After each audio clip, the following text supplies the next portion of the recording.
नमस्कार। आज हम बात करते हैं कूलाम के नियम की।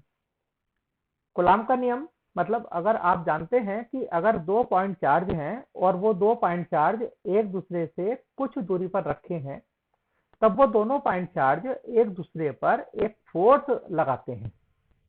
जैसे अगर मैं बात करूं कि 2 पॉइंट चार्ज हैं Q1 और Q2 और ये दोनों पॉइंट चार्ज एक दूसरे से कुछ दूरी पर रखे हैं, तब ये दोनों पॉइंट चार्ज एक दूसरे पर बल लगाएंगे। आज हम चर्चा करेंगे कि इन दोनों पॉइंट चार्ज के बीच लगने वाला बल इन पॉइंट चार्ज के परिमाण पर, इनकी वैल्यू पर, इनके बीच की डिस्टेंस पर किस प्रकार निर्भर करता है। आज उसका हम एक डेमो, एक प्रैक्टिकल आज हम चर्चा करेंगे। जैसे अगर मैं मान लूं कि मैंने Q1 को 4 माइक्रो कूलाम चार्ज दिया, आपने देखा इसका कलर एक पिंक कलर हो रहा है, रेडिश, और दूसरा पॉइंट चार्ज भी मैंने 4 माइक्रो कूलाम का ही लिया, तो आप देखेंगे कि ये दोनों एक दूसरे पर बराबर बल लगाएंगे।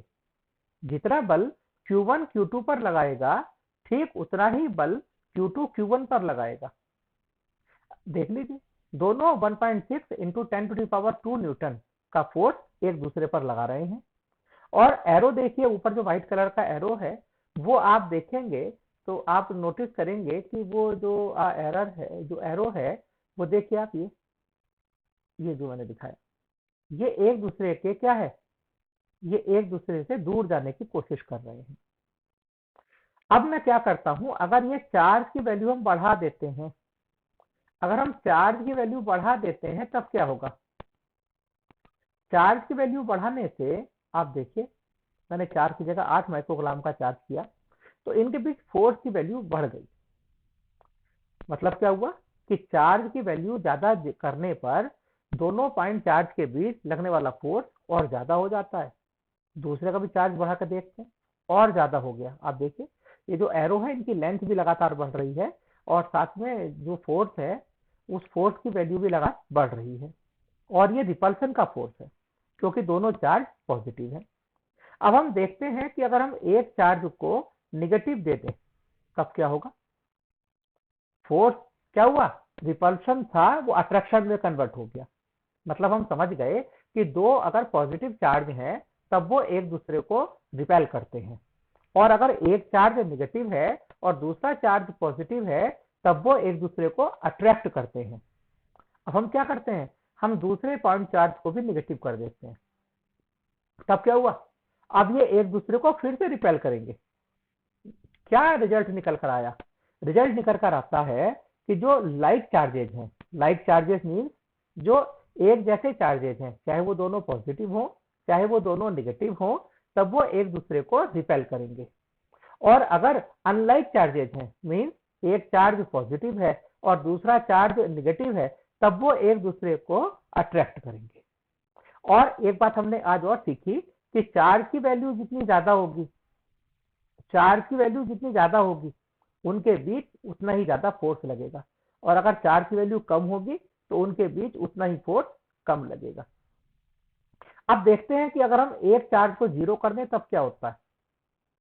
देखिए, मैंने Q1 को जीरो कर दिया, तो एक चार्ज के जीरो होते के साथ ही इनके बीच लगने वाला जो फोर्स है वो भी जीरो हो गया। इसका मतलब क्या हुआ कि जो दो चार्ज के बीच का जो फोर्स है, वो उनकी प्रोडक्ट पर डिपेंड करता है। एक चार्ज जीरो, तो दूसरा चार्ज चाहे कितना ही ज्यादा हम कर लें, देखिए आप, दूसरे चार्ज की वैल्यू मैंने बहुत ज्यादा 10 कर दी, प्लस में कर दी, माइनस में कर दी, पर फोर्स जीरो ही रहेगा। फोर्स जीरो क्यों है, क्योंकि इनके बीच लगने वाला फोर्स इनके प्रोडक्ट पर डिपेंड करता है, और प्रोडक्ट, अगर एक चार्ज जीरो है तो प्रोडक्ट तो हमेशा जीरो ही हो जाएगी। अब हम दूसरी चर्चा करते हैं। अब हम बात करते हैं कि इन पॉइंट चार्ज के बीच की डिस्टेंस पर क्या प्रभाव पड़ेगा भाई।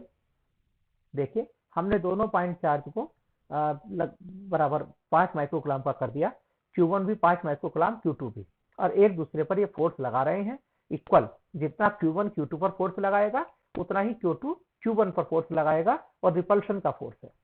अब मैंने क्या किया, इनके बीच की दूरी को बढ़ा दिया। बिल्कुल ठीक समझे आप देखिए, ऊपर वैल्यूज भी लगातार घटती जा रही है, और एरो का लेंथ, एरो का जो लेंथ है वो बताता है फोर्स की वैल्यू को इस समय, इस फिगर में। अब देखिए इनके और मैंने बढ़ा दिया तो देखिए फोर्स कम होता जा रहा है। यानी 2 पॉइंट चार्ज को, चाहे वो पॉजिटिव है चाहे वो नेगेटिव है, चाहे एक पॉजिटिव और दूसरा नेगेटिव है, उनको जैसे जैसे एक दूसरे से दूर ले जाते हैं उनके बीच फोर्स कम होता जाता है। और इन पॉइंट चार्ज को अगर मैं देखो एक दूसरे के पास ला रहा हूं तब क्या हो रहा है, तब क्या हो रहा है, आप देखिए क्या हो रहा है, देख ही रहे हैं आप लोग क्या हो रहा है। लगातार फोर्स बढ़ता जा रहा है और जैसे जैसे दूर जा रहे हैं तो फोर्स घटता है।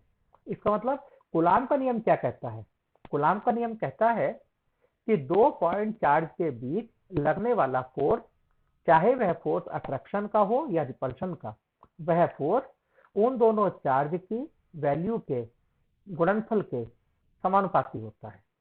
यानी दो आवेशों के परिमाणों के गुणनफल के समानुपाती होता है और उनके बीच की दूरी के वर्ग के व्युत्क्रमानुपाती होता है। यानी जो बीच की डिस्टेंस है उसके स्क्वायर के इनवर्सली प्रोपोर्शनल होता है। यह कूलाम का नियम है।